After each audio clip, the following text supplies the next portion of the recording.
અમારી સૌથી પહેલા વાત કરવી છે ધાનેરામાં લાગેલી આગની સોલાર પેનલોમાં આગ લાગી છે અને સોલાર પેનલો ભડ સળગવા લાગી છે। અચાનક આગ કેવી રીતે લાગી એ પણ એક આશ્ચર્યનો વિષય છે, કારણ કે આ જે દ્રશ્યો તમે જોઈ રહ્યા છો, ખેતરોમાં સોલાર પેનલ એમનેમ પડી હતી, હજી તો એ લગાડવાની બાકી હતી, એના કોઈ કનેક્શન નથી આપવામાં આવ્યા। ઇલેક્ટ્રિક શોર્ટ સર્કિટ કોઈ જ શક્યતા નથી દેખાઈ રહી, કારણ કે કોઈ જ કનેક્શન નથી અપાયા અને ખેતરમાં મૂકેલી આ અઢળક પ્લેટો એક સાથે સળગવા લાગી હતી। આખરે કેવી રીતે શું થયું, ધવલ પાસેથી જાણીએ।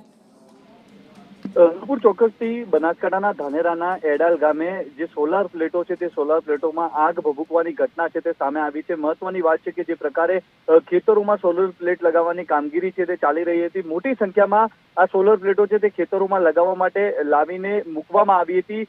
જો કે હજુ તો આ સોલર પ્લેટો છે તે ખેતરોમાં લગાવવાની બાકી હતી અને તે પહેલા જ સોલર પ્લેટોના જથ્થામાં અચાનક જ આગ ભભૂકી છે। સોલર પ્લેટો છે તે ભડકે બળી છે। આ સમગ્ર ઘટનાને લઈને અત્યારે તો અફરાતફરી મચી જવા પામી છે। જો કે સમગ્ર ઘટનાની જાણ ધાનેરા ફાયર ફાઈટરને કરાઈ છે।